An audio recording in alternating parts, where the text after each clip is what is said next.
that book because I just finished it today. Yeah. I was like, I got 20 minutes left. I got 20 minutes left to work. I'm not doing anything because I can't listen and work because either attention is dedicated to work or attention is dedicated to listening. I'm not one of those people that can like process in the background and like continue to do work. So I was like, I'll just do nothing for the last 20 minutes. The coworker that suggested it to me is who me and him just been talking about it since I finished it. So it's good.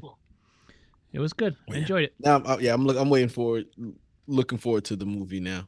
Yeah, me too. I saw something that said it's getting early Oscar nods. It could be one of the first movies. I was like, really? Calm down. Exactly. I was like, really? Comes out in March. Give it time. I think it comes out like in a month or two, right? It does come out March 20th. Yeah. March 20th. Yep. Yeah, I'll go to the theater for that one. Oh yeah. Yeah. Well, my wife was like, "Do you think I like the book?" I was like, "Probably not the book. The movie, you probably will. Probably not the book." Sonny's like, "Oh, maybe I'll listen to it." It's like, give it a shot. I don't know if it's your jam, but give it a shot. Yeah. It's very technical and sciencey and math heavy. So I don't know if that's what float your boat, but who knows? All right, we got to talk about. Man. What? I'm on NFL.com and I'm just like, GM Lynch says, safe to say wide receiver Ayuk has played his last snap with the 49ers. Yes, he's done. Well, because he said he stopped returning phone calls from everybody, even the head coach. He's like, I've never seen that before. Didn't he just get a contract? Mm-hmm. I think there's something not right there. I just don't know what it is. I think we're going to talk about the Bills fire what's his face. And then they have a press conference today where the owner is like throwing Keon Coleman under the bus. Like, well, that dude's not going to want to play for you anymore. Like, the only thing you do is you got to find him a new home. And you're not going to get anything more than a 6th or 7th round pick or late pick swap. So good for you. Like, I don't know why you did that to the dude. But yeah, that happens. The owner says stuff. He might not want to play, but whatever. Who knows? He's still under his rookie contract. I don't know. This is the part with the Bills. I didn't realize how dysfunctional they were. Right? Yeah. They kept it under wraps. Well, yeah. Because how does the GM, who they said he's drafted 56 players or 50 something players, 2 Pro Bowlers, the roster is not up to snuff. They say that that's the reason why Sean McDermott got fired. I heard that he went into the meeting and said, I don't think we have a Super Bowl caliber roster. Yep. And he was fired shortly after that. Yes. So I saw that too, where there was a meeting between head coach, GM, and owner. And he had mentioned it's like we just do not have the roster to compete. I'm going to, like, I wasn't there in the conversation. Yeah. So I'm going to say that there were probably some words used, and some people got angry, and the next thing you know is they fired him and promoted the GM to president. He got a promotion. Yes. I don't get it. Billy Bean's got pictures or something like that, I guess. He must. It makes. But then they go to that press conference today, and the owner's like, yeah, our players are terrible, right? Like what are you doing, guy? There's something isn't right with that organization, and I don't think it was. What was their head coach name? I can't remember. But Sean McDermott. Sean McDermott. I thought it was McDermott. I bet you he gets a job. He bounces back okay here. He's got options. Yeah. He's still got options out there. I did see jobs have been filled, but there's still the Bills job, which he can't get that job. Yeah. The Ravens job, the Steelers job is still out there. Arizona's job will probably be the last job that gets. Yeah, that gets I told you a couple weeks ago. I'm like, I think it's the least desirable. I saw that Brian Daboll really wants the Bills head coaching job.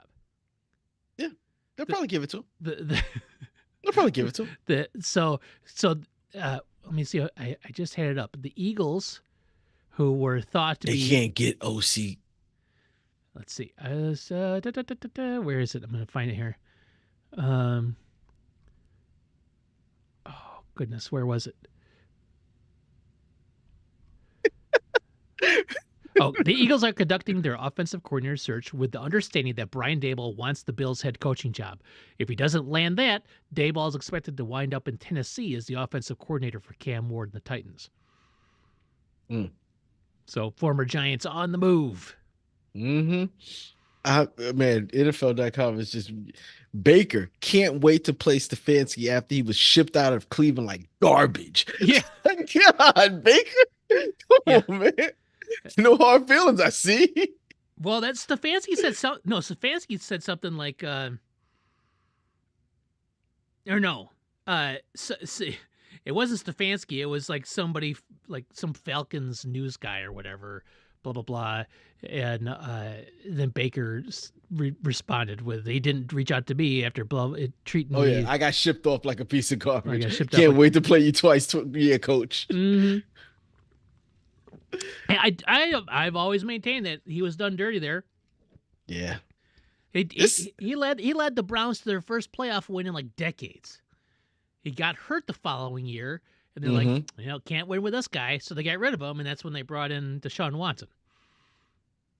Yeah, no, the Browns are tough. Is that job still open? Yeah, yes, it's because Mike McDaniel said, I don't want to be the head coach of the Browns. He's like, I'm taking myself out of that running. Please don't consider me, because he's now the OC for John Harbaugh or Jim Harbaugh. Yep, I had one of those. Yeah, one of the Harbaugh boys out in San Diego, right? So, or not San Diego, Los Angeles. So good for him. That'll be interesting. Like if he could do something with that offense. But all of these head coaches with all these jobs taking a step down to be offensive coordinator because either they don't like the positions that are available or they're not even getting interviews with the teams that they'd like to get interviews with. It's probably a good possibility. They're doing because the ones. Oh, go ahead. Yeah, the ones that are giving them the interviews, they're like, I'll pass. I don't want to be on the Browns. I don't want to do the Cardinals. It's like Robert Saleh. He went back to San Francisco, and now he's head Tennessee head coach, which is weird to me. Is he a step up from the Jets? Maybe. Maybe. Like I said, the only thing I could think of is he's like, listen, I got mouths to feed. Yeah. and it's more money to be a head coach than it is to be a coordinator, unless you are going to be the Giants head coordinator. I think that they're going to pay a lot of money for this coaching staff. Yeah. So if your head coach is making $20 million, it's not absurd to figure that some of these the OC and DC is making a couple million. Probably 2 to 5 is my guess. Yeah. Monken's getting paid whatever it is. I saw that. That's I John's saw boy. that the part of it was that the Giants had to be willing to give him $20 million and be willing to spend $10 million on his coaching staff is what they was originally saying was, and that's not just to the Giants. That was his requirement to any team that was going to hire him. Be willing to give him 20 and be willing to give his coaching staff 10. Well, kudos to the Giants for bending over for it. So that's good. I mean, they did what they had to do. They had to go out and get the best head coach available. They did it. So good for them. Because they have a quarterback. They have young talent. You just need a coach. You need a coach. And I'm glad that I read that they said, let's hold off on this Harbaugh thing. And it was like, called Mike Tomlin up. It was like, Mike, yes, when we do this, are you interested in the position? And Mike told them what he's told every other team. I'm taking 2026 off, basically, is what he said. So, but I'm glad that he was still their number one option. Yes. I think that's the right thing to do as well. That would have been, to me, that was everyone's number one option. Not everyone's number, but of the available people, me personally, I would have had Mike Tomlin, and then I would have had Harbaugh, and then I would have had McDermott, and then Stefanski. That would have probably been my order. And it's crazy because Stefanski, when they first started, was number one on everyone's list. He was the only one available. Yep. And then he would become number 4 if everybody and the head coaching hiring cycle was on pause until John Harbaugh said what he's going to the Giants, and after that, Stefanski got hired, and Miami Saleh, went and got who? the DC from the Packers. I can't. Yeah. Mm-hmm. Fossey or Filet of Holly? Faley Yeah. or Folly. Yes. I don't know his name. It doesn't matter. It don't matter because I know the Bears beat them 2 out of the last 3 games. 3 out of the last 4. That's all I know. Defense couldn't be that good. Yeah, that's true. That's true. Yeah. So here's why it's so important for the Giants to get the head coach right, because there are 2 teams. You have the Patriots, who are now in the goddamn AFC Championship against a team that doesn't have their quarterback. Don't have the quarterback. So we're looking at like a Patriots going to the Super Bowl again, which is one of the most nauseating thoughts on the face of the earth. And then you have the Bears, who went worst to first. They had their quarterback, and then they got the head coach. And that's what it takes. And technically, you could say the same. I know you don't like him. You could say the same thing for Sean Payton in the Broncos. God, I hate Sean Payton in the Broncos. But yes, he went to the Broncos, and they didn't have much. And they got rid of everything, and then drafted Bo Nix. When it happened, we're like, why would you draft Bo Nix, number 11 or whatever? Yep. And Bo Nix has been good. He said he wanted Bo Nix from the jump, and we all laughed at it. We was like, come on. Bo Nix is the only one that was left. Yeah, exactly. Right? But it definitely seems to have worked for them. And once again, that team they had the defense. The defense was in place. Those guys were those guys before Peyton got there. Yeah. But with the coaching has turned them from like worst in the division to first in the division. Like you said, the same thing. They had a first round bye. And he's only been a coach, 2 years, 3 years? He was there 3 years. 1 year with Russ. Yep. And then last year was with Bo Nix, and then this year. Yep. And they made the playoff the last 2 years. Exactly. So, yes, it literally is. You get good coaching, it'll take you to the playoffs. It'll take you to the playoffs. Might even get you a win. That showed that. But we've said that, like, this talent isn't bad. It's got to be the coaching. Right? It's you get drafted by the wrong team and have the wrong coach, and you falter. Yep. No, like we're watching Sam Darnold, who's probably going to take the Seattle Seahawks to the Super Bowl. Yep. Now, granted, that's the best defense in football, probably, especially now that the Houston's out. Yeah. But the best defense in football, but he's playing good enough for the win, and sometimes he won games for them. And there's a point where people were talking about him as the MVP candidate. Exactly. Same with Daniel Jones in Indianapolis. Yep. Right. So, and we said the same thing with Baker already. And sometimes it may not be used the talent as the player, right? Your coach matters more than I think even people thought. Right. So I think we're seeing it real time now that how much it matters and how quickly just the head coach can turn a whole organization around. Well, let's take the beloved Bears as an example. Your beloved Bears. Now, I don't think it's the beloved Bears. Beloved Bears as an example, right? Okay. So last year, remember it was like, oh, you're going to get rid of Justin Fields for Caleb Williams and blah blah blah. So they draft Caleb Williams, right? Number 1. Number 2 goes Jaden Daniels, and Bo Nix goes wherever he went, like 11 or 13, wherever it is. And then Eberflus is terrible, as we all know, and the Bears struggled mightily last year. And Caleb Williams had a very up and down rookie year. But when you put it next to Jaden Daniels, who went second and took the Commanders to the NFC Championship game, it was like sensible people weren't like this, but people were like, Caleb's a bust. The Bears are a cursed franchise. The Bears can never win. They'll never win with Caleb, blah, blah, blah. They fire Eberflus and they hire Ben Johnson. Well, this will never work. Ben Johnson doesn't even want to coach Caleb Williams. Ben Johnson wants to run an entire NFL franchise. He doesn't want to work with Ryan Poles. Ryan Poles can't draft a team. Ryan Poles can't put together an organization that can win. Look at the talent deficit, blah, blah, blah, all this stuff. You bring in a coaching staff who comes in on day one and just tries to burn to the ground all previous thoughts and notions of what being on the Bears is about, right? This is what we're going to do. It's going to be hard. You're going to be uncomfortable talking to players, right? Like, this is not going to be easy. We're going to we're going to practice hard. We're going to play hard. We're going to coach you hard, all this kind of stuff. And just total culture change, right? which is what you kind of have to do on teams that have been historically bad for a long time.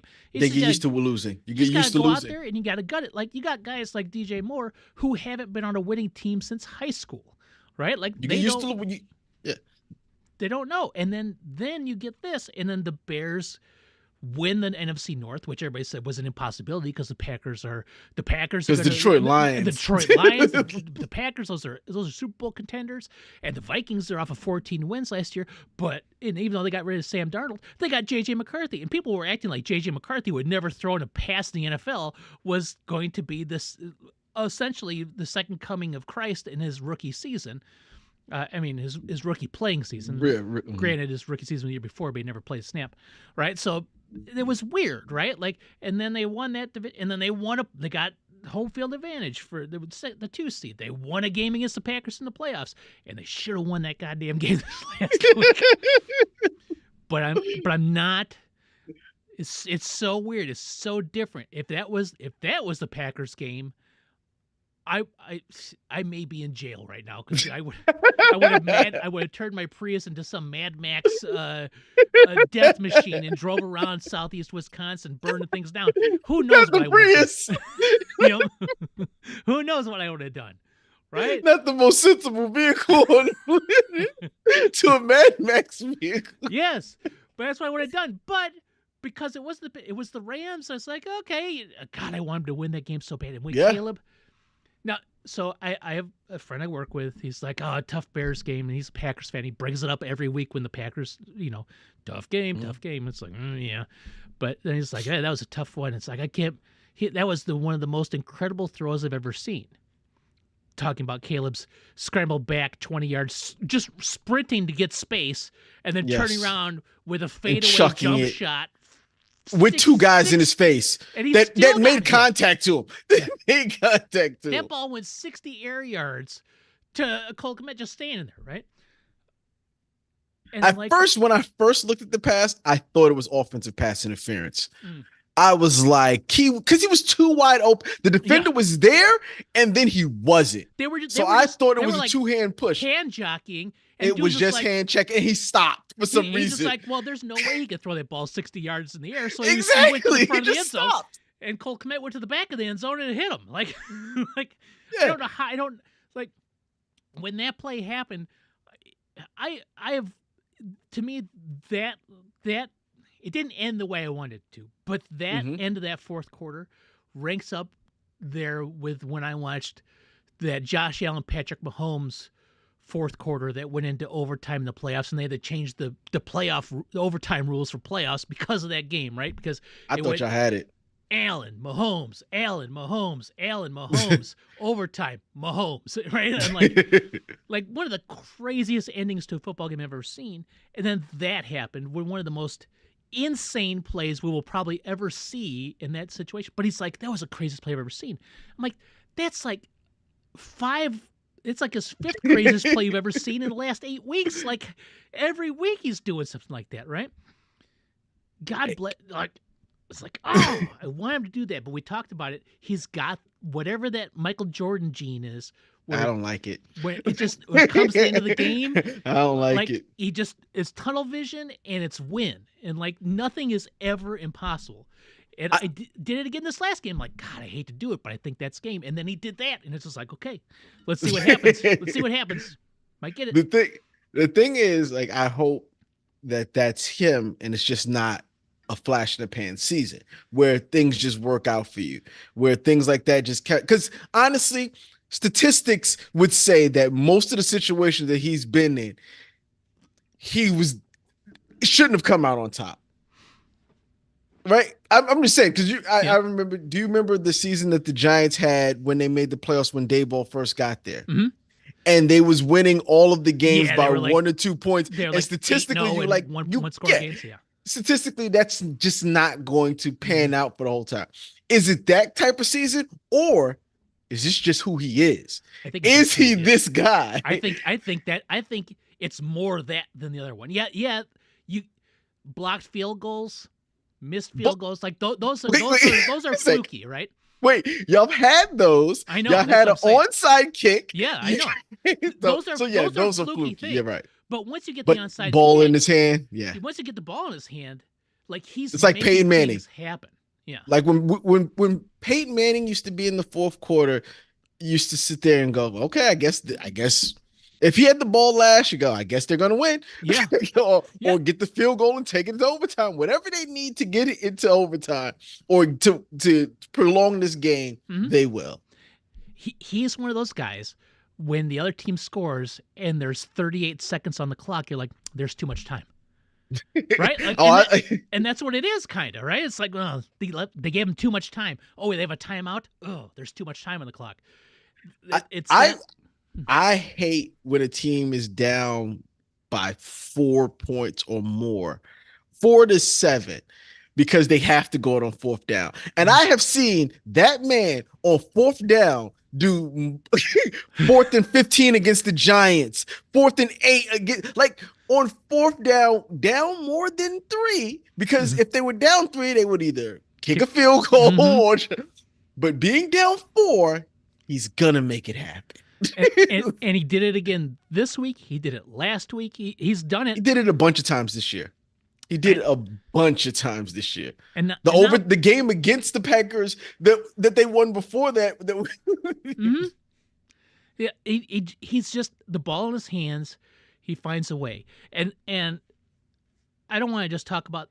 We'll use this last game as a microcosm, but there were 9 drop passes in that game on the Bears, hitting dudes in the hands, not catching it. And now I will say this: Caleb throws a piss missile from any distance on the field. It's John Elway in that way. It's just like a rocket at 1,000,000 miles an hour. Got to catch the ball. Rome Odunze, you got to catch that ball on the goal line. I know it's the first series of the game, but you got to catch that. Fourth down, right? It was the fourth down play too. No, it was wasn't the third. That was a third down play, a second down play, whatever. It was a touchdown. Catch it, right? But there was 9 drop passes in that game. And I saw a stat today from PFF. They, how they go through, they do their advanced, but they had the adjusted completion percentage for Caleb Williams, taking into account drop passes and it hit him at like 68%. So versus the 58, versus the 58 that he is, right, which is worse than the league. But he's also had 35 big time throws, which I don't know what they used to calculate that, but it like explosive play scenario, all that kind of stuff. I'll say he sometimes from the first 3 quarters, like I said, I think I said it last week, he's a different person. He feels like it, yeah. I feel like the guy that I see in the first 3 quarters is the guy we saw last year when we was talking about sometimes some of the overthrown plays. But in the fourth quarter, he is not that guy. No, he is not that guy. And I looked at his numbers yesterday or today. I was like, on his seasons, he was really close to 4,000 yards. Yes, he was. Like 50 yards away. 50 yards off it, yeah. Yeah. So 3,900, solid. Never going to be people look at 4,000. I know we got the extra game, so 4,000 should be easy. 39 is fine.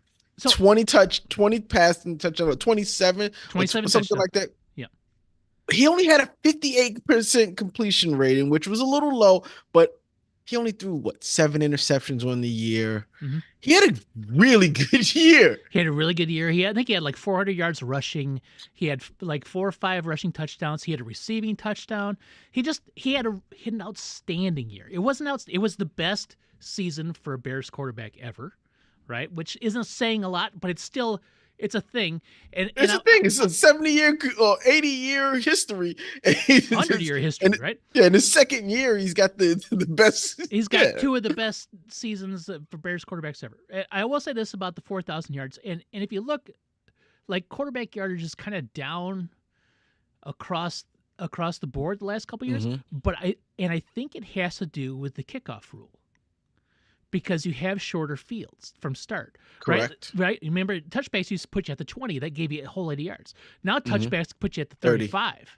35, right? Okay. Right? So it's just like, it's a lot, right? But you also get a whole nother game. That's true as well.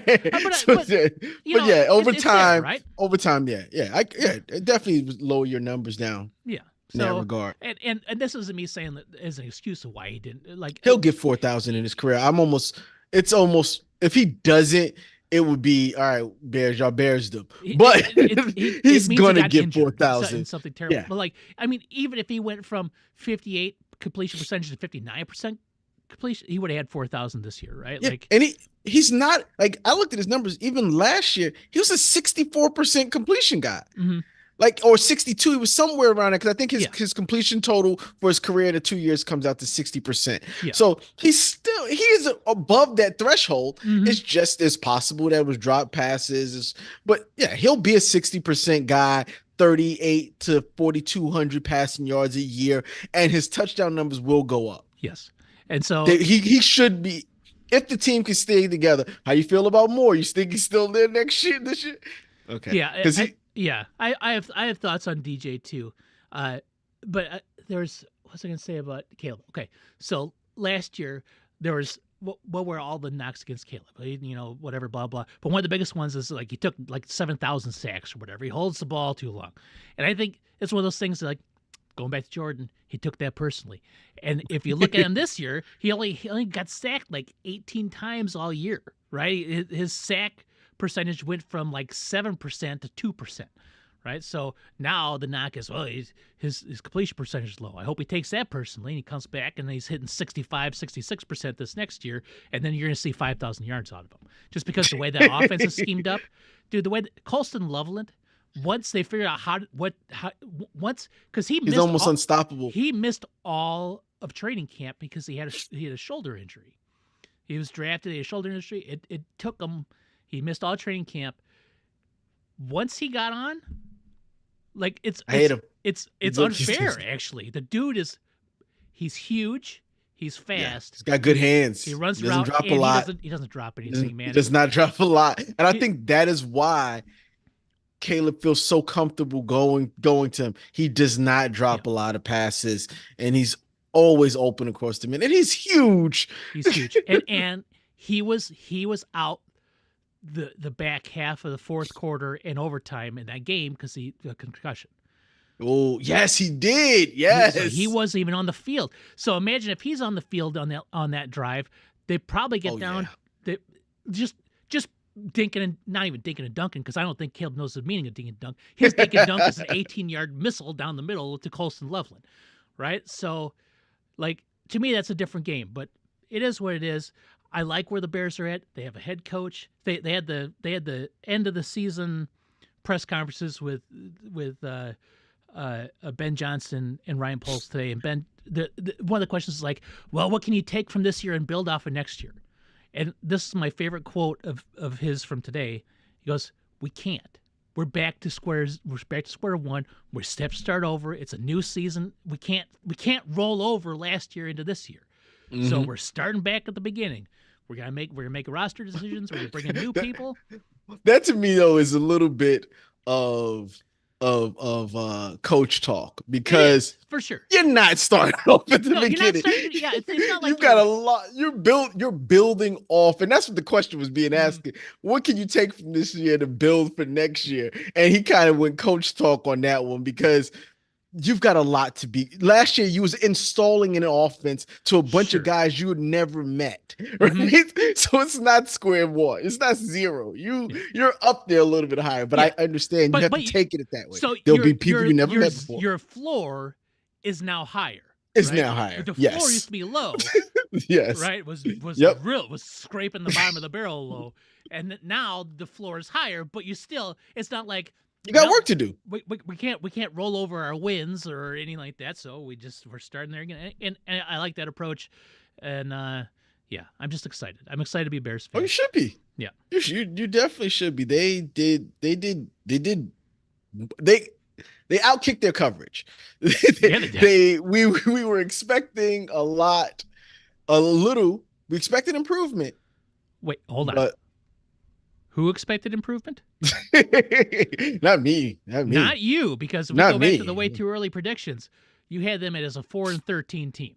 That sounds about right. That's what the Giants finished. So I figured that y'all finished when we finished, and we'd finish when y'all finished. Well, you had the Giants at 13-4. I had the Giants at 6-11. You had the Bears at 4-13. I had the Bears at 12-5, and you called me insane, and they ended up. You were insane. You were insane. Yeah. So that was good. No, but yeah, excited. Moving forward.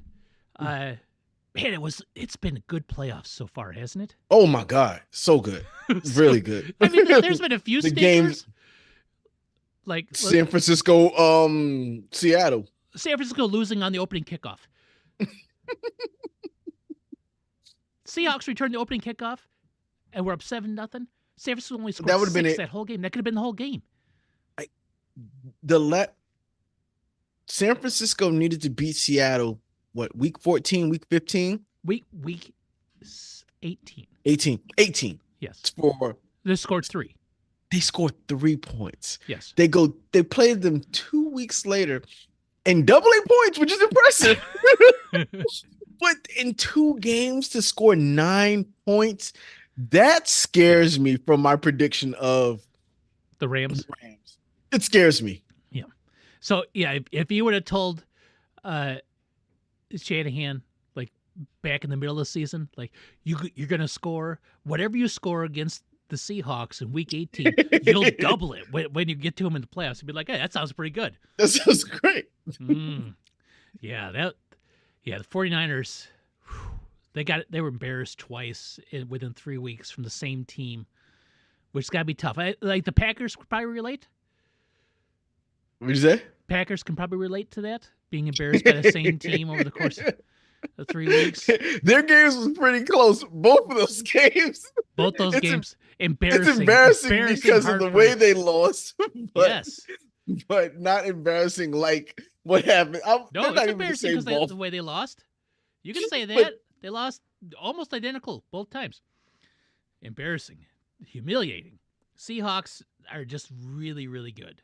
Best defensive football. You said it. I agree. Sam Darnold's not the best quarterback in football, so we'll see what happens. It doesn't have to be. You're right. They lost Zach Charbonnet for the rest of the year. Yep. He's probably out next year too, which is unfortunate. Mm-hmm. These ACL injuries are coming up crazy.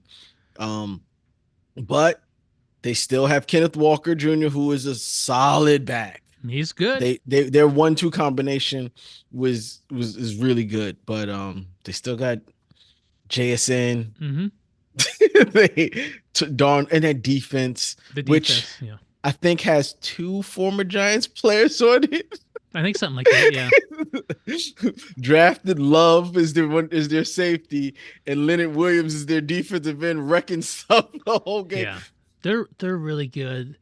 They're well coached. They have an amazing defense, and their offense is timely. And even when Sam Darnold has those moments of being Sam Darnold, which is unfair to say now because he's been really good for 2 straight years now. Yeah. But like even that last game against the Rams, he was really bad, and then all of a sudden he wasn't. And then it was the fourth quarter, and they won. So we'll see. Like they got to be the favorites to win this game coming up, but we'll see. Yeah, that there is that Rams game. We talked about that. We ain't gotta say anything about that. And so that's the NFC. AFC had Stroud just give up the game. I don't know if he did give up the game or just he had like 5 turnovers. I understand that. That's kind of giving up the game. Yeah, sir. But I mean, like, so he had 4 picks and a fumble. One lost. No, he didn't lose the fumble. It must have been on a handoff or something like that. But he had 4 picks, which is not good, obviously, right? Yes. But the Patriots defense, very good. They disguise their coverage as well. C.J. Stroud has, ever since that rookie year, has been good, not great. Yeah. Right? And this was a not great, like time. Like almost year. It was less than good, right? Like he was 20 of 47 for 212, a touchdown and 4 picks. Not a good game at all. Like really bad. Now when you're expecting your number 1 pick 3 years into his career to have better games than that. Yeah. You need him, especially in the playoffs. Right? Mm-hmm. And these are the types of games he's kind of had this year, but they've still won. Of course, that defense has been amazing. Yeah, I mean the team is 12-5. You don't win 12 games, by luck. It doesn't happen. Their defense is outstanding, and CJ Stroud has been good, not great, and sometimes Not great. bad. And this is just a sometimes bad. Like You know what's sometimes bad in this situation? no, No, it's a bad time to be sometimes bad. But I mean that's just sometimes bad. Like it happens. Like I think I talked about last week how people are just spoiled because of Tom Brady and like Aaron Rodgers and like guys that are just always great, right? Like, and everybody expects everyone to be always great. Like, there's only one Tom Brady. There's only one Peyton Manning. There's only one that Aaron Rodgers. that's true. But I kind of like I said, if that was Stroud's rookie year, Mm-hmm. I think I could live with it. Yeah. I think I'm okay with it, right? Like second year, maybe as well, because there's those you're like, okay, this is his third. It should be those performances should be short. They should be fewer and far between. But he didn't have a great year at all this year. Now, let's see. This year, he threw for 3,000 yards, 19 touchdowns, 8 picks on 65 almost percent completion. This is his third year of making the playoffs, though. They made the playoffs every year. Why do I not see postseason on here? Oh, here it is. I got to click on it. I mean, every year he's won a playoff game every year he's played. Yes. Right? Like, I just had a rough one. Had a rough one. It's tough. It's tough. But because you're going up against really good defenses, it just happens, right? This is when you get judged, though. Oh, I know. Right. And sometimes incredibly unfairly. Yeah. Look at the guys that just get Lamar dogged repeatedly. Lamar, CJ Allen now too. Yeah, and now Josh Allen's getting like Herbert. You know me, Al. Yeah, I know you and Herbert. But it's just because once again, I need you to win in January. Mm-hmm. That's what I really CJ Stroud's won 3 January games so far. 3 years, 3 wins in January. And he's got a career of probably 10 to 13 more years left in his career. He'll have more opportunity. I get it. We are judging this kid way too fast. Yeah. But as a fan, to think that you have the team that can do it, and to think that you have a quarterback, and to know that the reason you lost that game is due to him, it hurts as a fan. Oh, but I'm sure it hurts fans. I'm pretty sure they're not super down. Yeah, but do you think? I'm sure he takes it to heart too, right? Oh yeah. Now let's look at another guy who probably would have got destroyed if social media existed then. John Elway. Right? Yeah. He lost two straight Super Bowls, I think. But those are Super Bowls. There's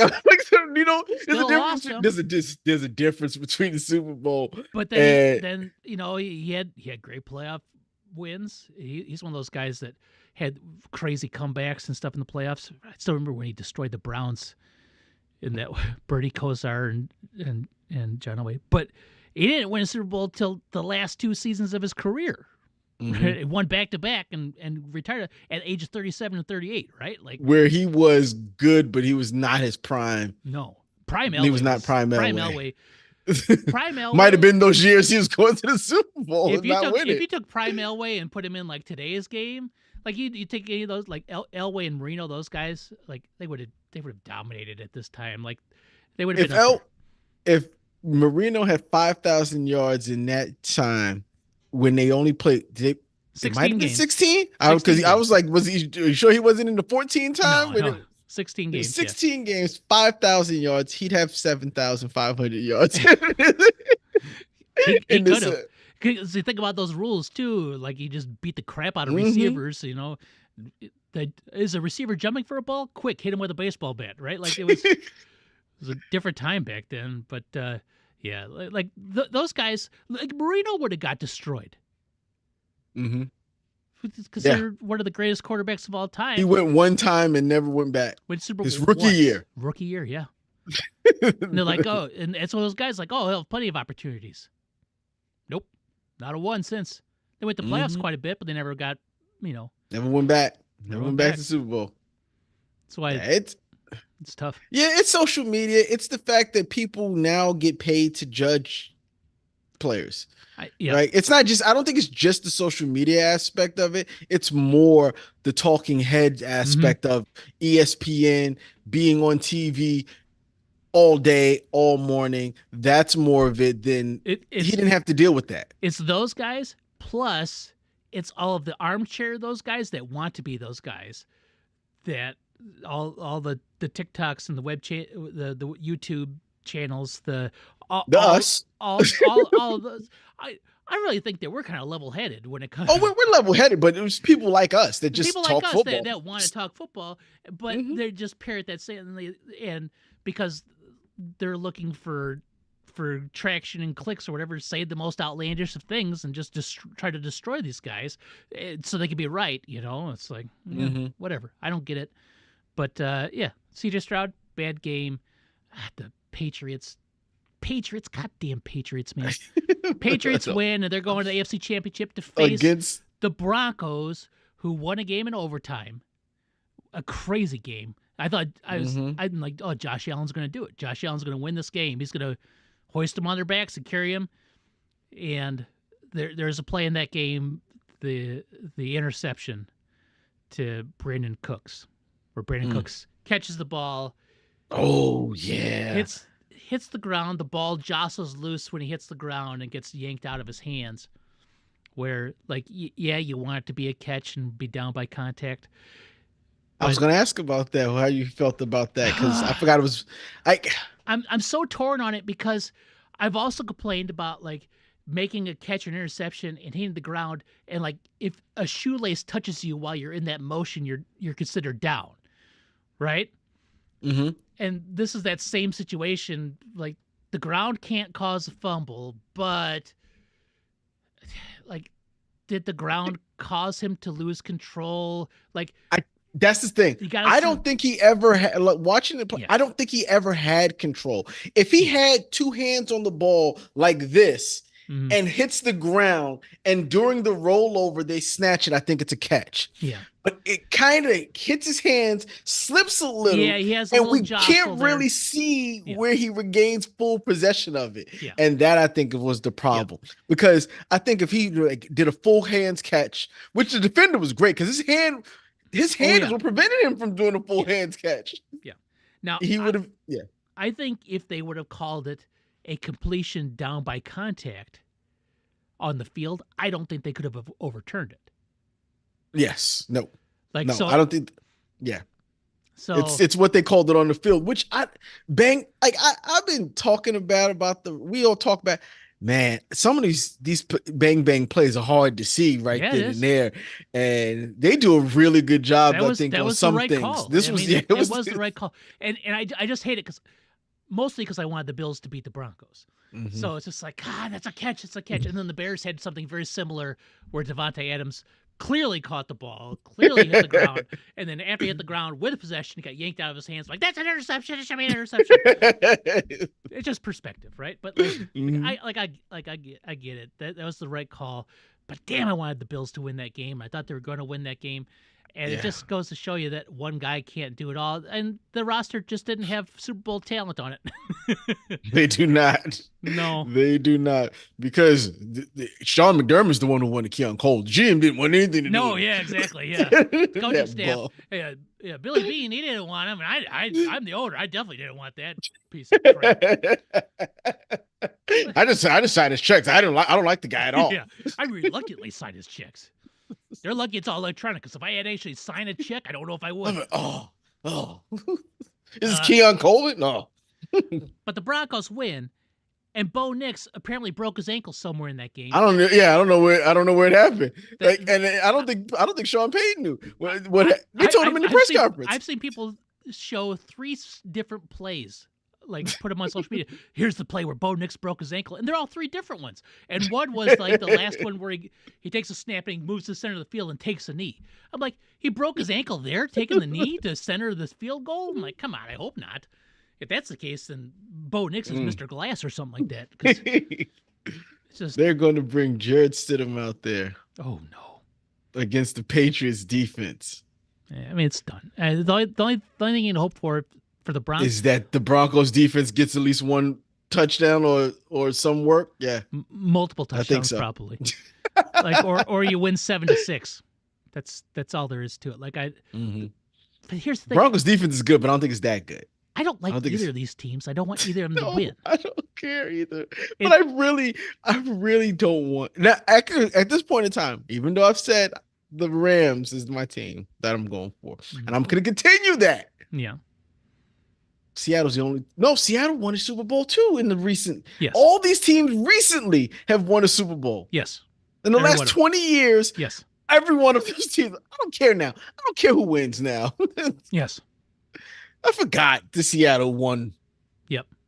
Yeah. So the only thing you got now is you got 3 of the 4 quarterbacks that have never been to the Super Bowl. And Drake May and Bo Nix are from the same damn draft class 2 years ago that Caleb Williams would have been. Where if they would have won, you would have had Caleb, Drake May, and Bo Nix all in the conference championship games, which would have been awesome. But now that Caleb's not in there, it's less than awesome. It's terrible. It's terrible. It's like, why would you even want that? And I like Drake May. I just wish he wasn't on the Patriots. Yeah. Oh God, it sucks. It does. It does. Man. You know what else sucks? My picks from last week. I think I caught up. I was like, I think I caught up. You're down 1. You're down 1. Oh yeah, I was always going to be down 1 because I went in down 5, but I think all 4 of my picks went, and not all those picks would have been my picks. Those are my have to picks. Because whatever you picked, I was going to pick the opposite. And then you pointed out to me after I made all my picks, you picked all the dogs. It's like, that's exactly what I was like. Oh no, why would I do that? There's only one dog that I should have picked, and they should have won, or 2 dogs that should have won. The Bears and the Bills should have both won their games. That's all I'm going to say. 49ers and Texans had no business winning their games. Did you pick them both? Well, that was before the game started. I picked them. Once the game started, I was like, oh, that was dumb.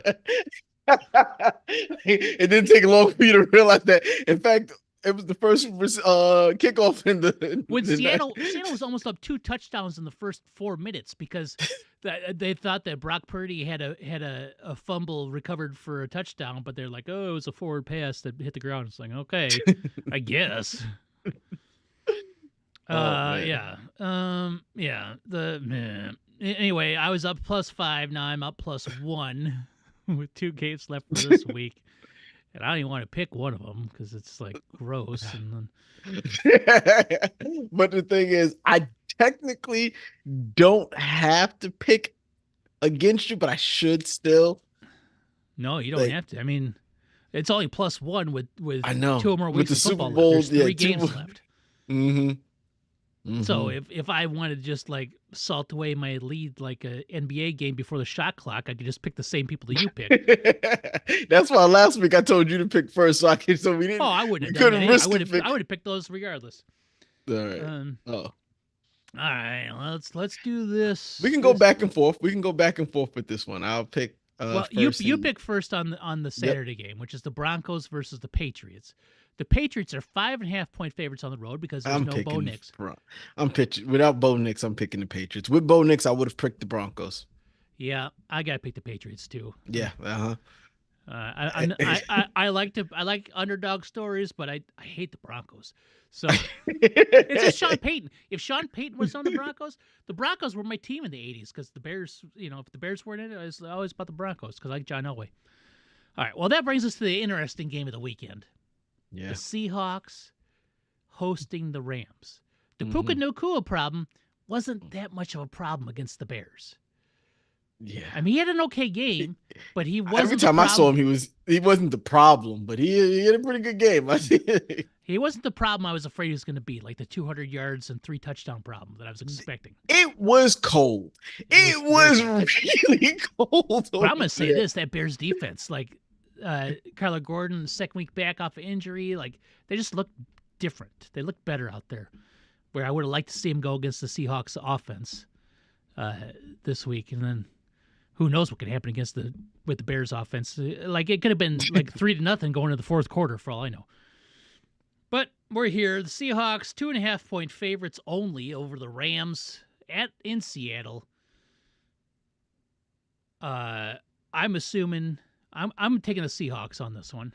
I got it. I'm taking the Rams. I listen. I was all go Rams until I saw what they did.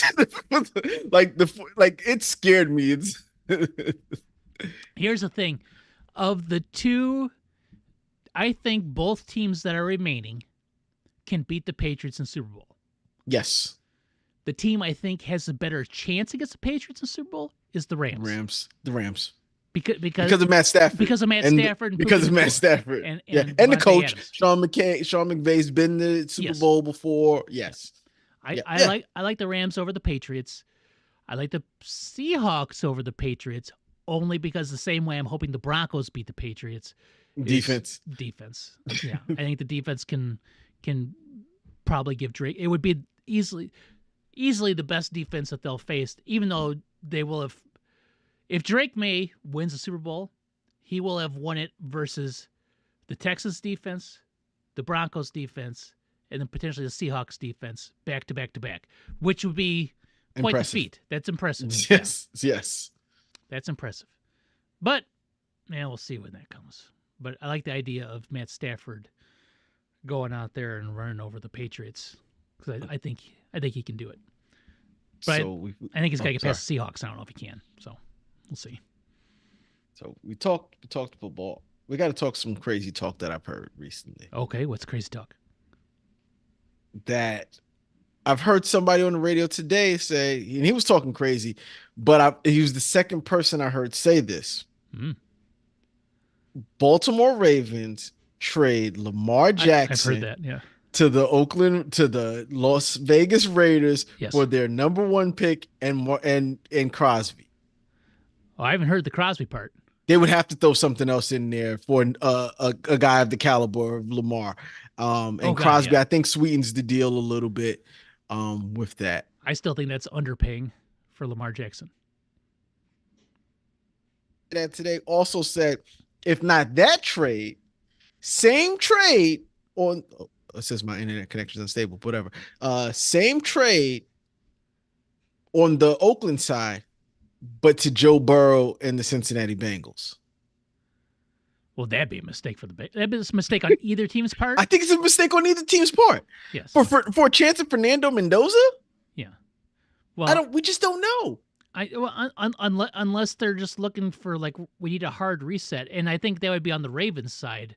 Like if they're, but why do you give away an MVP caliber talent from the Bengals? Because Joe Burrow's never won MVP, or yeah, a two-time MVP. Two-time MVP. Yeah, and it doesn't make any sense. The Raiders, who are already paying a coach, 5 coaches, $50 million, would then have to take on two of the largest quarterback coach contracts. But you have your quarterback, but you don't have a coach yet. You don't have a coach. You don't have a real team. Let's keep honest. They would have Genty as running back, which hopefully maybe the new coach would play a little bit better. As wide receiver, they have nothing. At defense, you'd be giving up the best player that you have. Yes. In this scenario, so you have nothing on defense. You just have a quarterback. It's just I've seen multiple people say it, and I don't like it, and I think it's just crazy talk. I'm hoping it's just crazy talk because if the Ravens trade Lamar, that would be like the most nonsensical move a generally pragmatic and like intelligent approach franchise could possibly make. Like, why would you do that? Like, the hardest position to get right, you have right. Yes. Like, you just don't do it. You just don't give that up. And I could see the Bengals giving up. I was about to say the Bengals possibly. I could see the Bengals doing that, but then, like, why? You just paid Jamar Chase.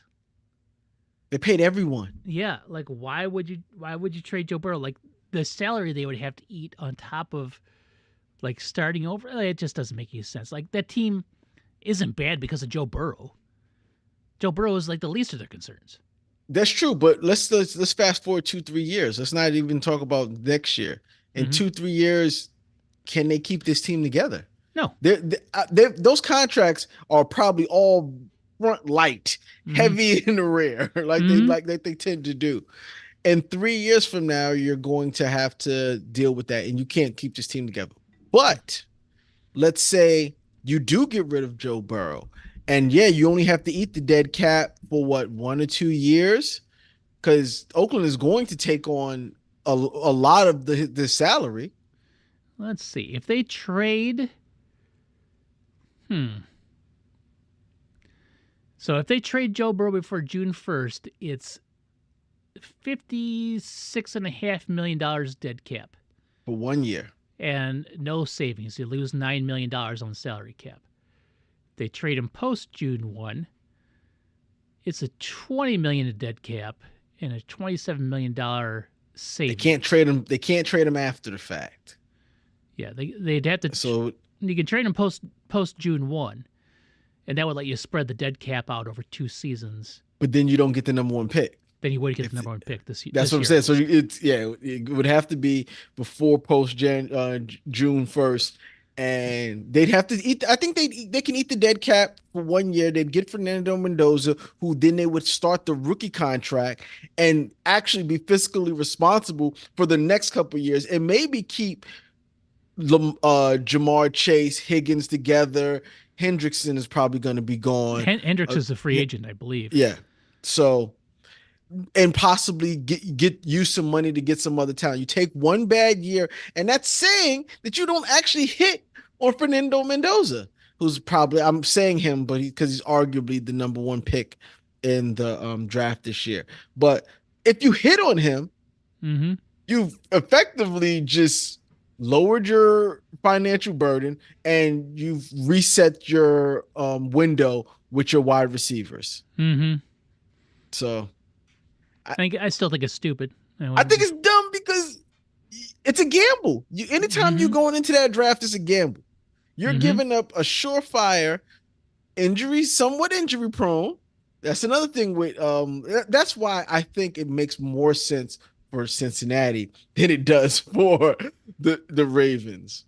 Because Burrow, although we've seen his talent, he took out them to the finals almost immediately, but he's been injured Mm-hmm. almost every year. So, do you continue to risk his injuries, or do you trade him while you can get the number one pick? And I don't know. How about this? You get the number one. You get 2 number one picks and Max Crosby, and you trade Joe Burrow and Jamar Chase. Oh, whoa. That's crazy, crazy talk. And you make Higgins your number one? I'm just looking at the calculator here. Like, if you traded Jamar Chase, you get some savings because, like, having Jamar, I guess Mendoza did some nice things in that national championship game too. That last touchdown was God, really yeah. good. It was. I still think that if you trade either one of them, you're stupid. So, That's why I said it's time to talk stupid, because I saw it. But if there's a franchise that looks to be stupid, might as well be the Bengals. I don't think the Ravens would be stupid. Yeah, yeah. But I'm curious now on the Ravens side, what that looks like if you trade. Let's see. Why can't I find the Ravens on this drop down? There they are. Trade. I mean, it would open up some salary cap for him. They'd have 57.5 dead, but it'd give him 17 in cap savings. Because he is currently this year he's a $74.5 million cap hit this year. Lamar is. Yeah. And his contract, they're talking about giving him an extension by March, is what they wanted to do. Mm-hmm. He's got 2 years left on his deal and 2 void years. Like, they extend him, they can spread some of that money out because it's literally $74.5 million this year, $74.5 million next year. Then keep kicking that can down the road. Yep. Which is what you'd have to do. Mm-hmm. But why would you get rid of a guy like literally? Yeah, it's just stupid. Just yeah, that one I couldn't see, but I saw that. The more I started thinking more about the Burrow thing, I said, if you're gonna be crazy, be all the way crazy, and that would be yeah. One, his injury history scares me. Who, Like his Lamar's or talent is Burrow's? not Lamar's, Burrows. Yeah. Cincinnati, like, his injury history, if I'm a GM, scares me because I can do everything right. I can, which is what the GM's been doing. GM's been giving people contracts that he thinks that guys he wants. Was it Jaceki? I think it was his tight end that they paid. Mm-hmm. Higgins, they wanted to pay Higgins. He's doing everything but if Burrow can't play, Burrow it's misses 8 tough. games a year, it seems like. So Yeah. So that's tough. ESPN, their NFL exec predictions from 2 days ago: Lamar Jackson and AJ Brown both get traded. Lamar Jackson to the Raiders, AJ Brown to the Bills. Falcons roll with Kirk Cousins at quarterback. Malik Willis to the Dolphins or the Browns. Colts win the AFC South next year. Falcons franchise Kyle Pitts. Oh God. They have to. No, they don't. I think they do. One, because the franchise tag for tight ends can't be that high. So let's see. Because I'm thinking of the top paid tight ends. I'm thinking Kelsey, and that was probably years ago. No, you would be talking about Kittle's. It's probably the highest paid. Kelsey, and what's his face in Arizona. Okay. So the tight end McBride. Yeah, the tight end franchise tag is $16 million for next year. What did he make this year? He was the number 1 pick. He probably made $16 million this year. Let's see. What was his 5th-year option? It was 10-8. Okay. Yep, 10-8. That's still not bad. 16. You go up $6 million for 1 year to see if you got, because honestly, I can't see myself giving him a long-term contract at this point in time after showing me 1 year out after of 4. He's been a long-term disappointment. Yeah. Yeah. I could see myself spending the $16 million for 1 year to see if he's got, or just not, or don't, or take your chances in getting a tight end out the draft. We've had Brock Bowers 2 years ago. Colston Loveland last year was Tyler Warren last year too. 2 of them. Yeah, Tyler Warren last year. Like, maybe you can just find a tight end someplace else. Maybe you can. I wouldn't trust Kyle Pitts. I wouldn't trust him either. No. And then you don't even know who your quarterback is. You have no clue. It's not Penix. He's gonna start the year hurt. Mm. Kirk Cousins. And everyone's talking. What? Kirk Cousins not gonna be there. Everyone keeps saying. They restructured his contract to make it easier to cut him, but that was before Penix got hurt, I think. Yeah. So it's tough. It's tough. Mm-hmm. I don't know. We'll see. It's gonna be an interesting offseason. Now that the Bears are out of the playoffs, it's gonna be my favorite time of the year, the offseason. But you're not gonna be looking at the 23rd pick in the draft now. Last year you would have 25th pick of the draft. That's what I said. Last year we were talking about guys we might want because the top 10 you might know. You're not getting all the way to 25. Now you're just letting. I'm gonna do some intense research to find out who's gonna fall to 25. If you're doing that, you might as well just be on the scouting person. Listen, there's gonna be guys you're gonna be like, oh, I like that guy. He'll never fall out. Oh, there's lots of guys that will never fall to 25, but there's always a guy that does every year, and it seems like the Eagles take him. That's true. How do the Eagles constantly get these Alabama and Georgia defensive players? Well, one, it benefits in drafts where 6 quarterbacks go in the top 12. One quarterback that's probably going to go in the top 12, maybe 2. Exactly. So now everyone no one has to reach and get a quarterback who is a second round grade drafted in the first round. Right? So that allows good teams to get really good talent later on. So this year I don't think we see that. I think probably not. I always keep forgetting the order. I just know where we're at. Draft order. I think it goes Raiders, Browns, Jets. I don't remember. It's definitely Raiders, Jets, Cardinals. Raiders, Jets, Browns Cardinals. is 6th. Oh man, that's because the Browns won that last game of the season. Same thing that happened to the Giants. Giants could have been up there at the top. Yep. Yeah. So, well, you're lucky that the Browns won that last game of the year because otherwise the Giants would be at 6. Yeah. I still think it changes what we're getting. I think a wide receiver will be the pick that the Giants get. I don't know. It's different with John Harbaugh. Who knows? Like I would think there's that safety out of Ohio State. Yeah, we need cornerbacks. We just drafted a safety, but I could imagine Harbaugh says, I don't care about any of those guys. Caleb Downs is his name. Mm-hmm. Safety out of Ohio State.